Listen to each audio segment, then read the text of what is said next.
Okay. Before we have our quiet time, let's all get on the same page.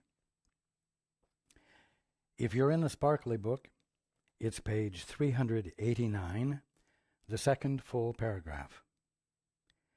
If you're in the second edition, it's page 340, paragraph 13. In the first edition, it's page 316, the last paragraph.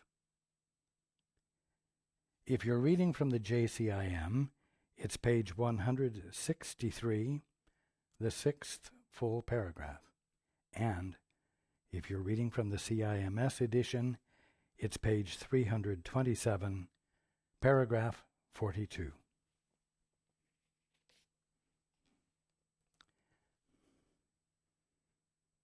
Okay. Let's take a few moments to be quiet together.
Good evening.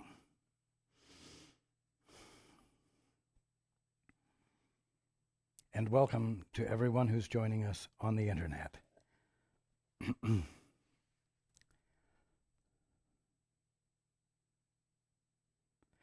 Last week, the last time we met, we talked about intimacy. And many of you appreciated the illustration of the child, the infant, being held in his father's or mother's arms and looking into their eyes and, for lack of better words, connecting. An experience of intimacy. And we talked about the fact that doing the two-step is an act of returning to intimacy. After you've glanced away and become preoccupied with what? Your thoughts. Things you might want to do. Things that are irrelevant to your being held.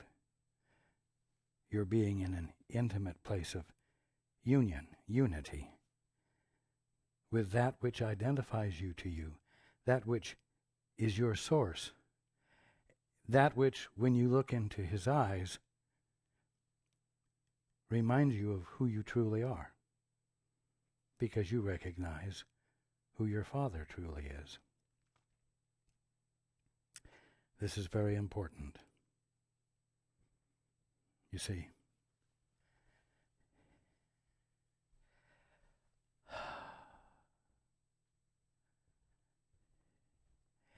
because you're all very used to being on your own and capable,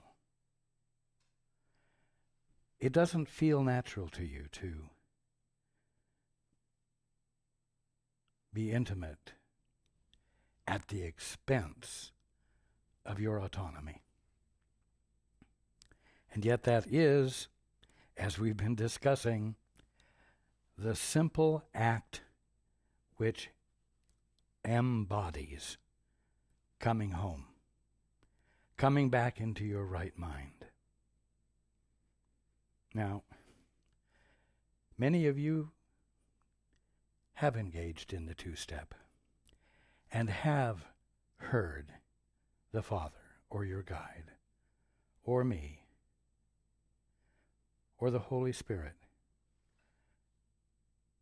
illumine you with knowing.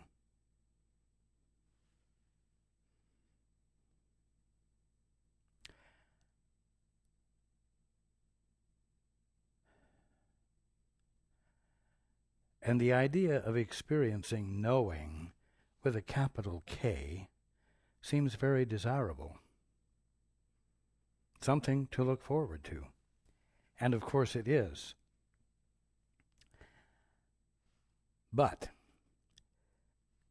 since the experience of knowing is a result of a union which has occurred because you have abandoned autonomy, independence, it's something that is in direct opposition to everything you've been engaged in prior to doing the two-step, entering into intimacy. And so, this experience may not set well with you, and you need to understand that. In many cases, because it's going to require you to abandon a false state of independence, it is going to seem to be something that you need to bring mighty resistance to. And even if it doesn't seem to you that you need to, your knee-jerk responses will.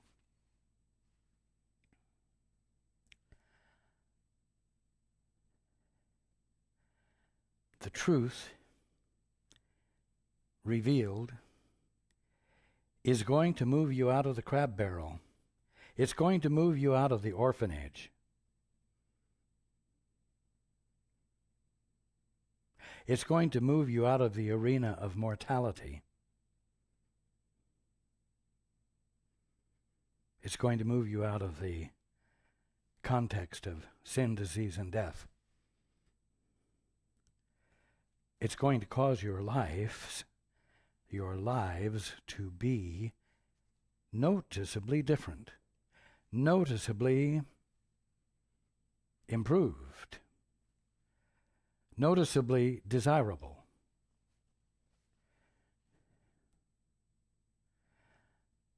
But if it's going to be at the cost of your independence, you're not likely to embrace it wholeheartedly immediately. You need to know this, so that you won't think something has gone wrong, and so that you might know that you need to persist. Now I'm going to give you a very practical example. About 5 weeks ago, Paul and Susan found out that as a result of a road widening project on the street where they live, where the foundation is, there is going to be considerable loss of planting. A tree is going to have to be moved. A fence is going to have to be put up when they're through. New planting is going to have to be done. And none of this will be inexpensive. And this right on the heels of a request that was sent out to everyone, inviting help in paying for the property taxes.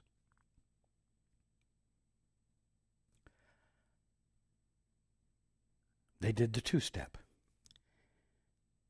No. First they reacted. First they engaged in righteous thinking.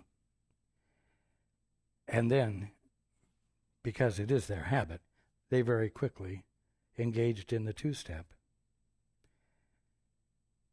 And they were surprised, as a result of the intimacy that they let themselves into, they were surprised to hear me say that it was time for them to move. It is time for the foundation to relocate.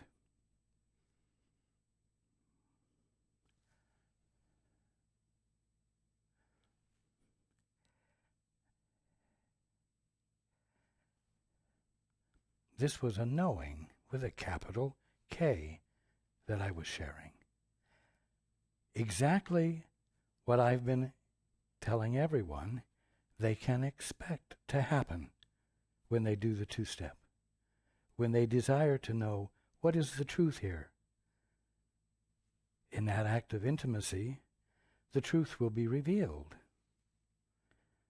Well, you can count on it. Paul began thinking immediately, my God, we had to ask for help with the property taxes.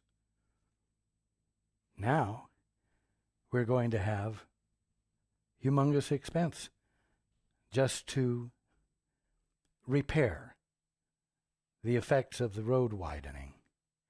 And now you're saying that it's time to move. I shared with them, yes, that it was time to move, that the location was no longer fulfilling its purpose. The needs were no longer able to be met by the location. And it was time. Well, more thinking occurred. This is the most impractical time to ask for help, to need help. The economy is terrible. Everyone is worried.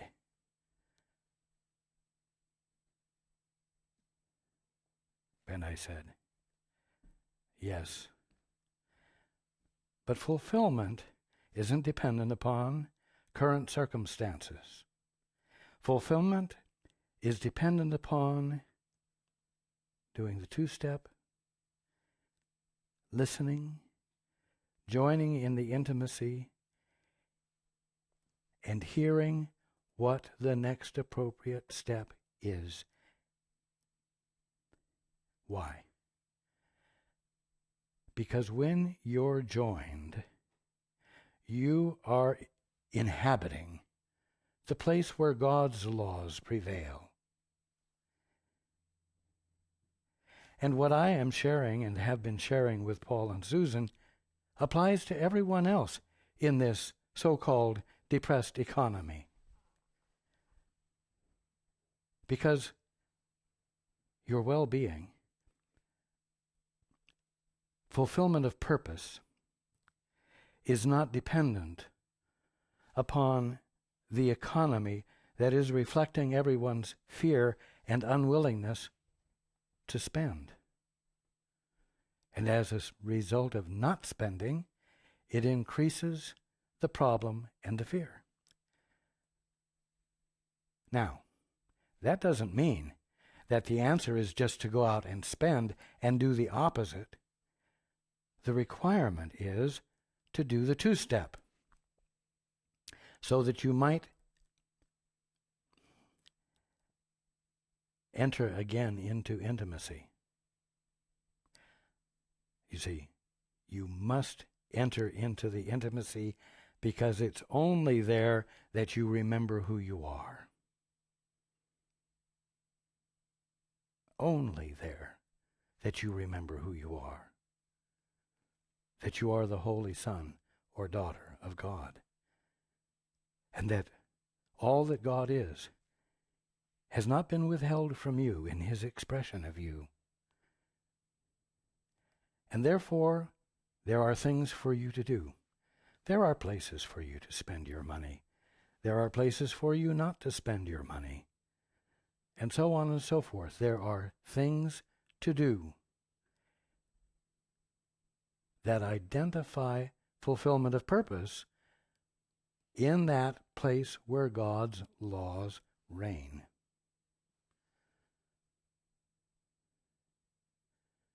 All of you need to be challenging the belief that you are at a disadvantage because of the world economy. No. If you are at a disadvantage, it is because you are in your Father's arms, not looking in his eyes, looking everywhere else, and being fretful. That's why. And all the time you're doing it, the circumstances that negate the fear are present. The arms are there. You're in those arms. All you have to do is the two-step and move into the intimacy again. Remember who you are, which will immediately bring your peace to you and help you to be able to hear the next thing to do or the explanation as to why the distressing thing you've already been told is a blessing. Why you can dare to yield back into your father, mother's arms and trust yourselves to them.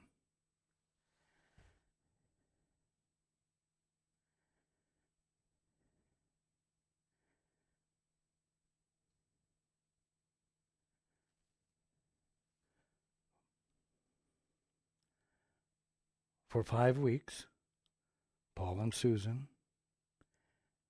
have attended to looking for places to live at my direction.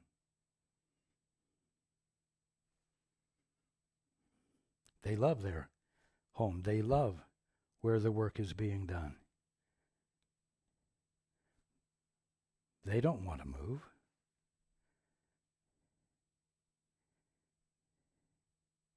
In many ways, despite the drawbacks, it seems to be perhaps better than any of the places they've looked at. Their heart holds on to what they're familiar with, and what they hadn't considered there might be a possibility they would have to leave. Why am I bringing this up? A couple of good reasons. But one of them is, none of you will ever be free of this call for intimacy that might cause you to hear something you don't want to hear, because fulfillment that's greater than you're familiar with and that you're totally in love with is ready for you, and it's time for you to embrace it. It's time for you not to labor under the idea that you must sacrifice or do with what doesn't work quite properly anymore because of growth that has occurred.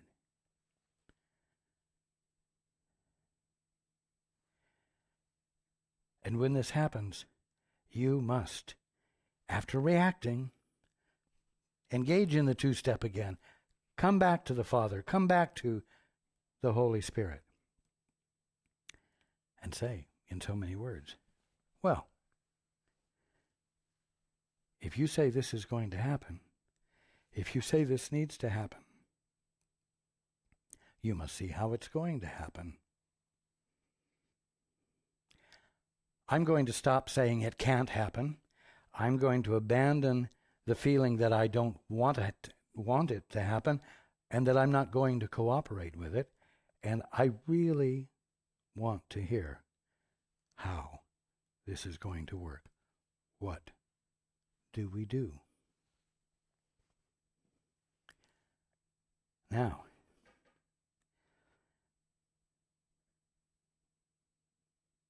when Paul asked me, I said, we will write a letter to everyone on the mailing list, to everyone who accesses the website, and share the need.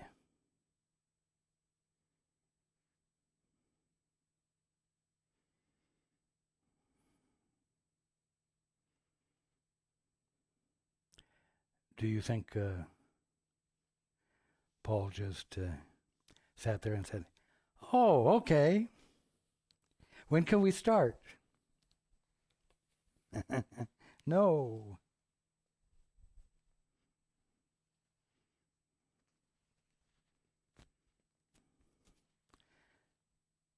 This is going to involve a lot of money, he thought. Yeah.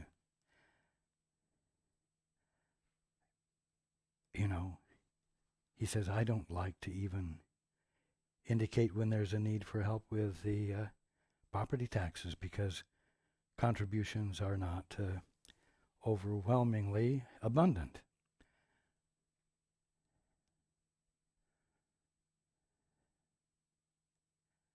You know, there was a feeling of inequality that he felt such a letter would bring up in everyone. Why should we help Paul? We have needs of our own. Why can't they do with less?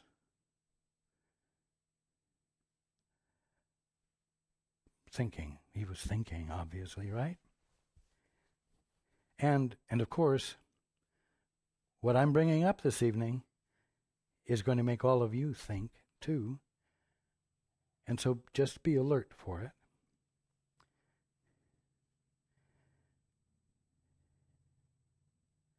And I would ask, what level of poverty would you rather establish than the level of abundance that you could express by sharing more than you might think you have.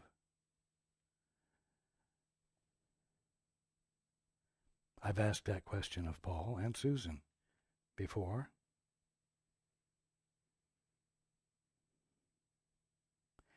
When they bought a new car instead of a used car, and that felt overwhelmingly abundant and perhaps luxurious, just to have a new car.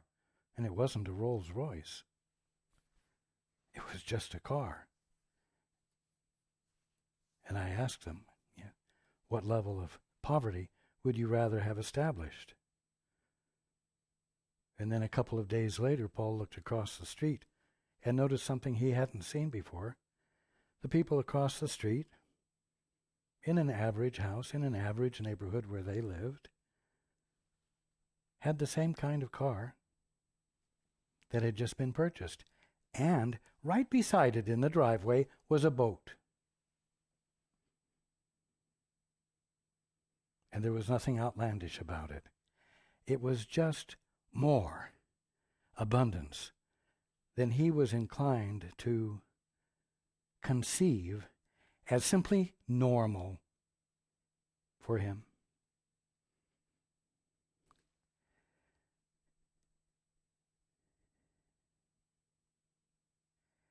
When you move into the realm where God's laws prevail, wholeness is embodied for everyone who's willing to move into that place where God's laws prevail. And where is that place? In the intimacy. In the intimacy that is the result of the two-step.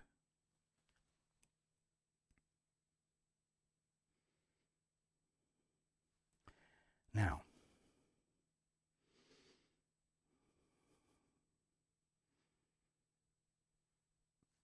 going into the book, if special relationships of any kind, would hinder God's completion, can they have value to you? Well, you know what? Special relationships are agreements with others to function independent of God. Special relationships are relationships which are a denial of God's presence. But how do you engage in those relationships? By means of thought and ideas which you put together in specific ways for specific effects to make something happen, in other words. So, special relationships, distilled down to their essence, are constituted of thinking. If thinking of any kind would hinder God's completion, can it have value to you? Of course, God's completion is your completion. It's what happens in that moment of intimacy where you know that He knows that you know, and He knows that you know that He knows.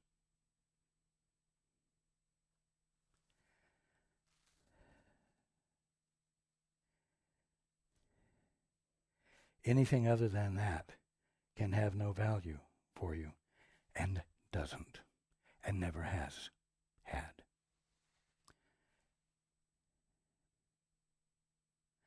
Paul and Susan are having to make that decision to abide with the knowing that occurs in the intimacy of the two-step rather than highly value their best judgments and their best conditionings that they have put into place as they have lived life and come to conclusions about how things work best when they're not experiencing intimacy. you see.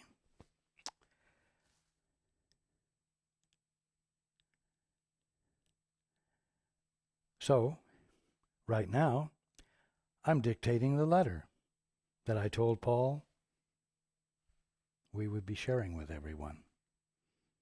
And when it is transcribed, it will be mailed out to everyone.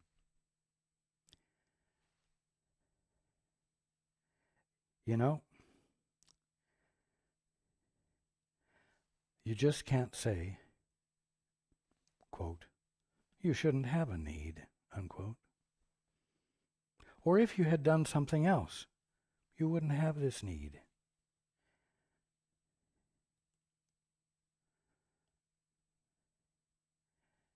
If there was no need, there would be no Course in Miracles. If there was no need, you would already be awake.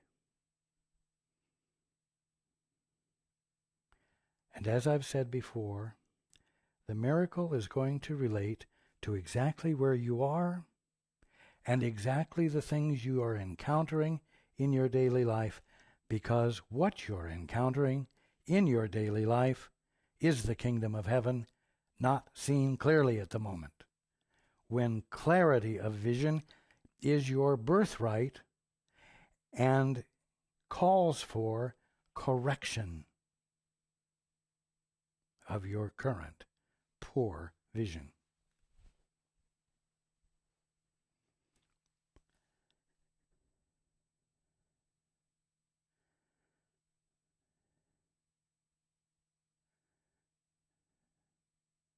Love is most needed, and you might say most available, where there seems to be lack of one sort or another, whether it ought to be there or not, according to somebody's judgment. Needs are needs, and that they be met is inevitable. For them to be met, you could say, is what their purpose is.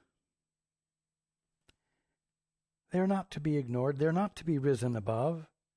They are the place where clarity of vision, insight, the insight that is a result of intimacy with the Father,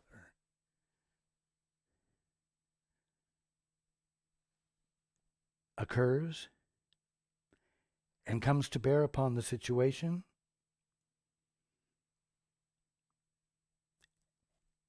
and shows wholeness instead of need.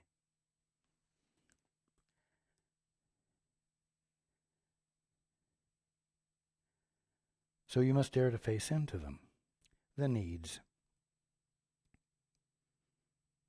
and not deny them, and not criticize yourself for having them. You know,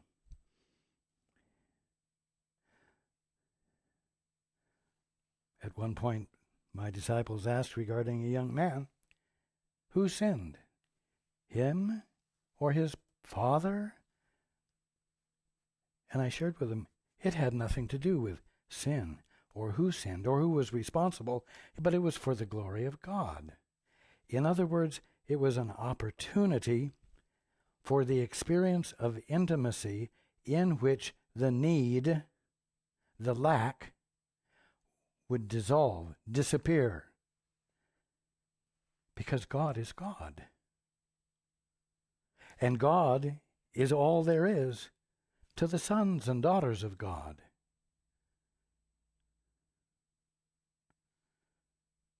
And so every thing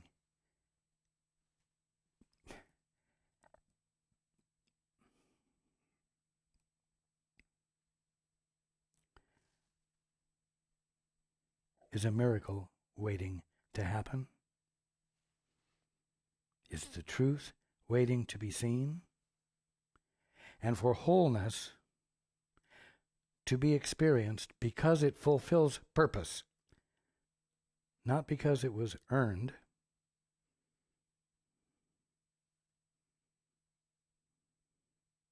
not because it was deserved, but because God is all.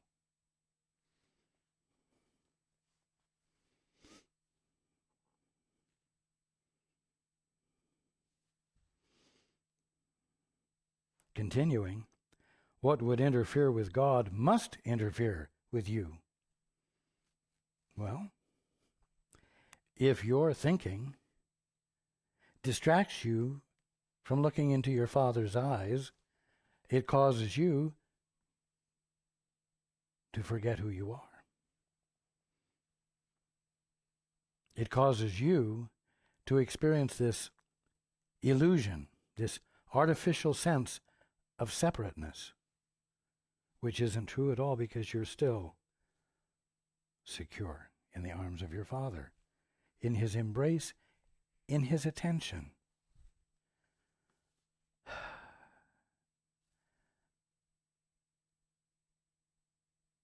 So, what does that mean? It means when you engage in the two-step,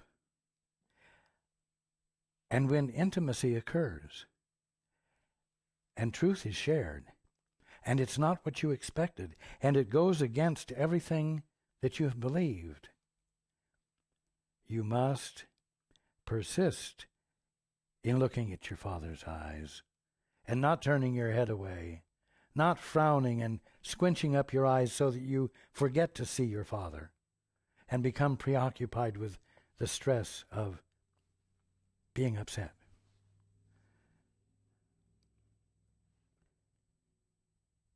Only in time does interference in God's completion seem to be possible. Well, time could be the process of thinking. This thought leads to that thought, leads to another thought, leads to a conclusion. And none of it has been inspired by a moment of intimacy or knowing. And therefore it's all false. It is all unhelpful. It all distracts you from the very thing that would bring you your peace, although it will be a peace at a new level.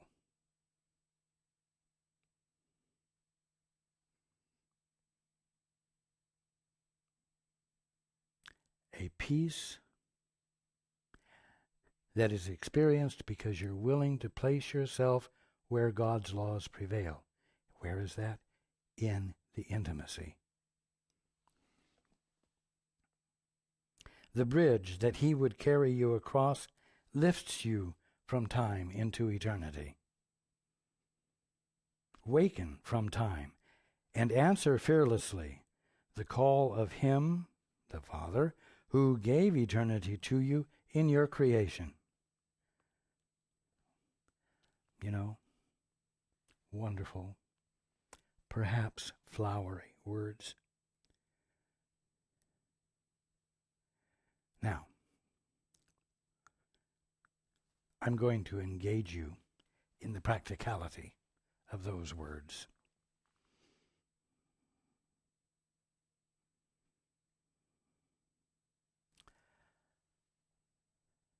I am inviting everyone because there is an actual need.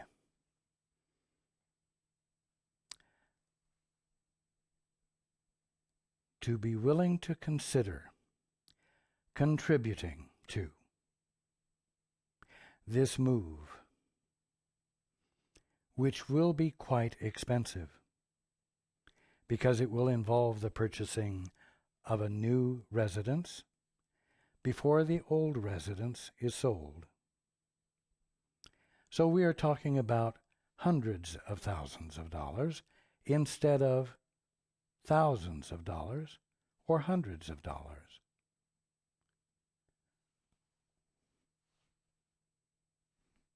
Thinking occurring? Anybody suffering from thinking at this moment? Oh, personal responsibility? Inequity?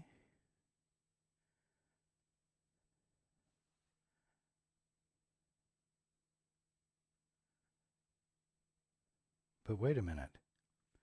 Paul is standing, Susan is standing, at the edge of the impossible.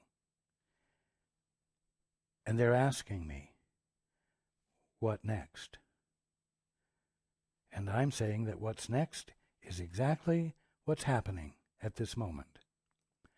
Paul is giving voice to what I'm sharing, because what I'm sharing is the practicality of these beautiful words. Only in time does interference in God's completion seem to be possible. The bridge that he would carry you across lifts you from time into eternity. What does that mean? From lack into that place where God's laws prevail, which is where? In the intimacy that occurs when you dare to abandon your independence and yield into and partner with the Father without your having the edge in the partnership. So what I'm saying and what you're hearing is not calling for you to think, but it's calling for you to do exactly what Paul and Susan are doing and what I have described.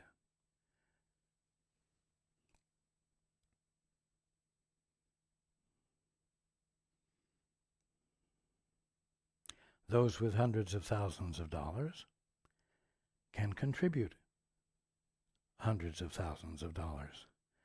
Those with hundreds of dollars can contribute hundreds of dollars, and those with dollars can contribute dollars.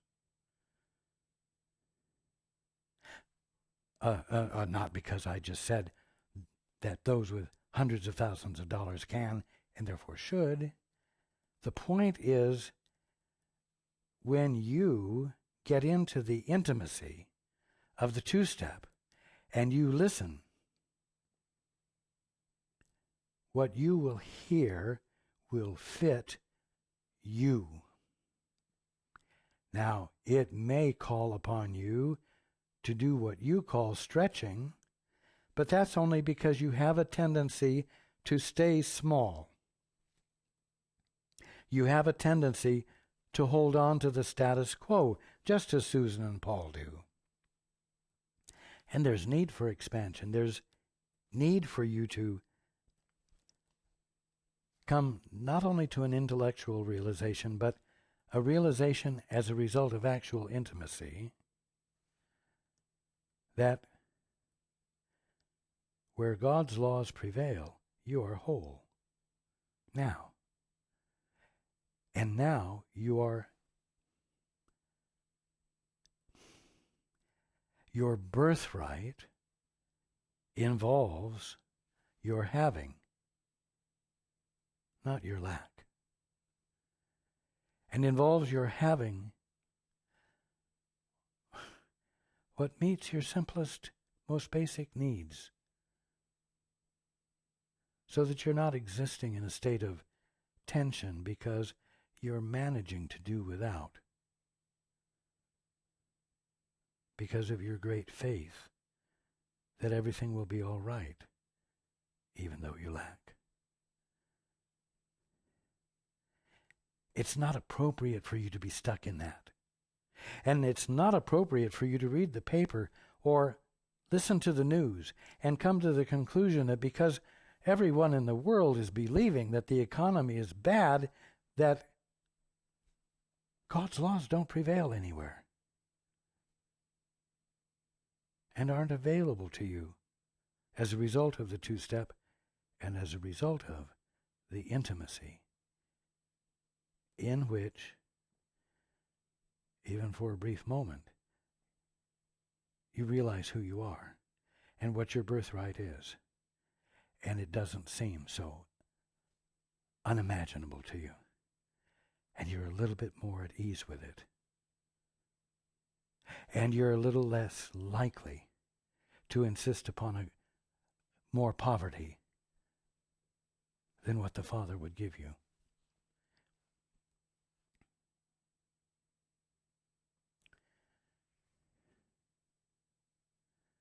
The need to move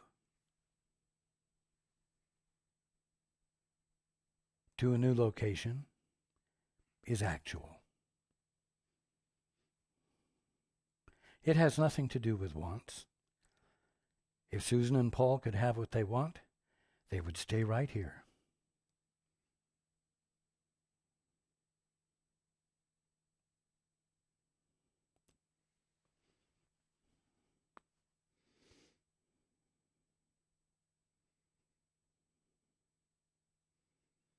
Oh, does that mean that the Father may force your good upon you?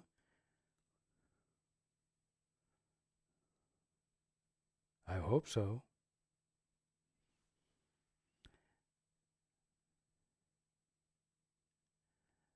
I'm in support of that.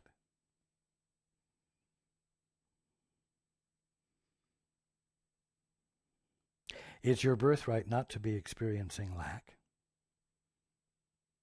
And it's your birthright to be experiencing your wholeness, even though everyone else believes it's impossible because it's just a material world and it's just human beings and it's just egos trying to survive in a dualistic, polarized environment. It's not true.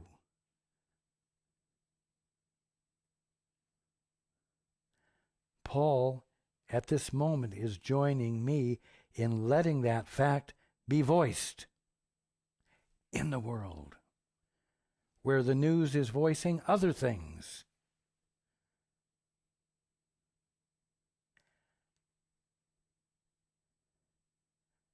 And he's not voicing something that's going to give him an advantage,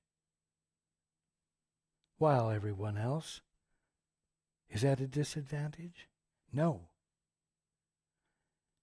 Because the point is that there is a place where God's laws reign.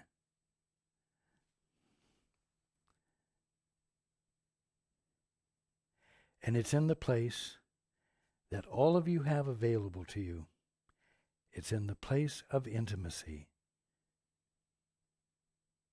When you abandon your independence and desire to know of something other than your best judgments or someone else's best judgments, what is the truth here? What do I need to know? What do I need to do? And, if you have to ask it, how can I engage in it without being afraid that I'm going to be sacrificing?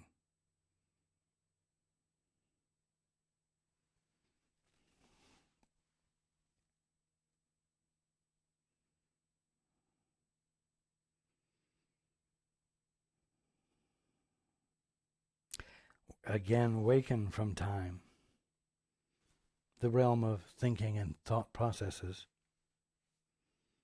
and answer fearlessly the call of Him who gave eternity to you, who gave wholeness to you, allness to you in your creation.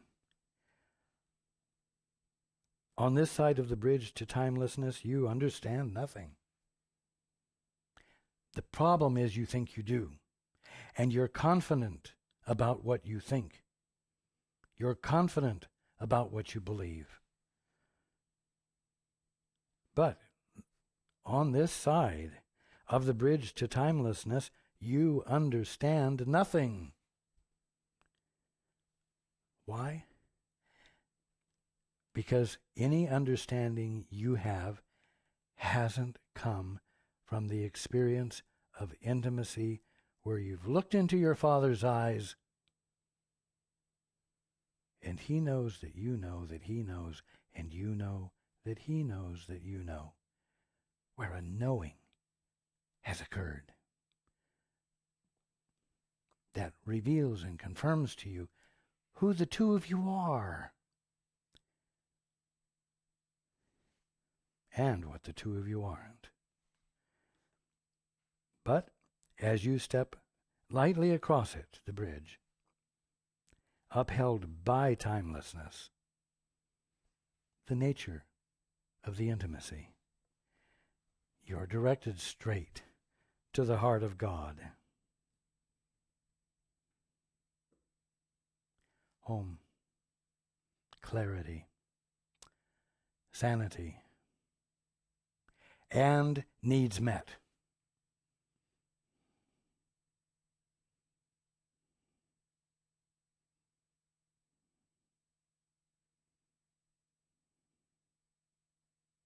Don't be ashamed of your needs. Your real needs, when they're met, convey to you in a way nothing else can that there is a God. When your wants are met, it conveys to you nothing except you got what you wanted. And at the bottom line, you know the difference between your wants and between your needs. By timelessness, as you step lightly across it, upheld by timelessness, you are directed straight to the heart of God.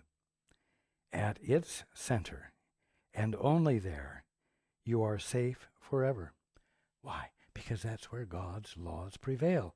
That's the kingdom of heaven. At its center, and only there, you are safe forever. Because you are complete forever. See? Where God's laws prevail, all that God is all that is there. Completeness forever. Wholeness forever. The movement of creation forever.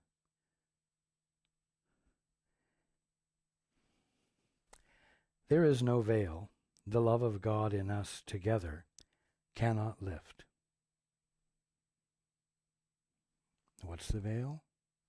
The curtain of thoughts, the curtain of beliefs that you hold up between you and everything you see. There is no veil, no curtain of thoughts. The love of God in us together cannot lift. See, joining, intimacy, revelation, and the willingness to persist in staying there, no matter how radically you are lifted out of the crab barrel in the process. The way to truth is open. Follow it with me. Follow it with the Holy Spirit. Follow it with the Father's guidance. See, with. Follow it with me in the intimacy of joining, in the intimacy that occurs when you're not holding yourself apart in any way and not wanting to.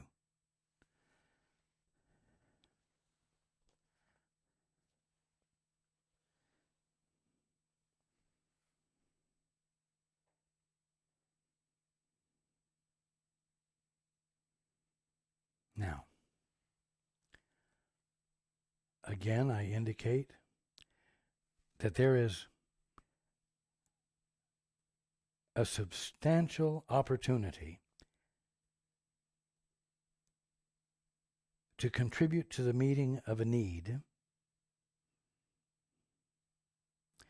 the purpose of which is to make it easy for Paul and Susan to do exactly what's happening tonight. To extend my words. To give voice to the truth that heals and transforms.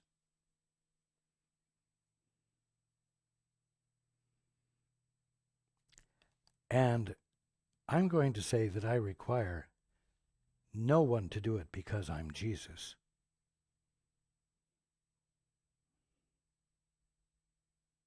Do you understand?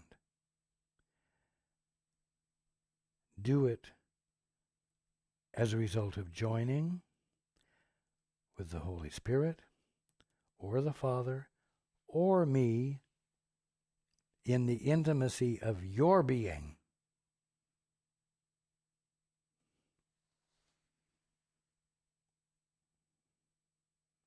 so that it is a gift and not an obedience.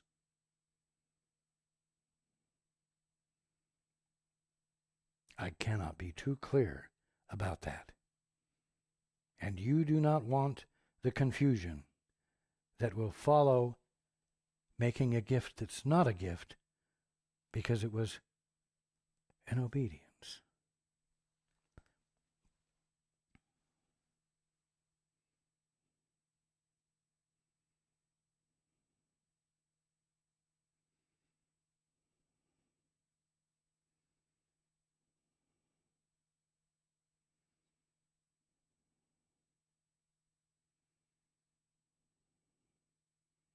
The need is immediate. It is time. It is time for the movement to begin. The need is now.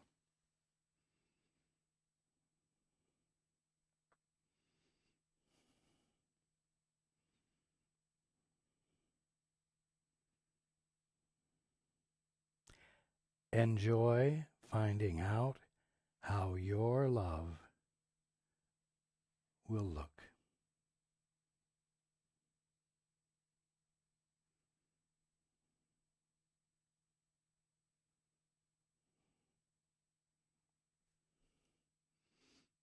I love you all. And I look forward to being with you next time.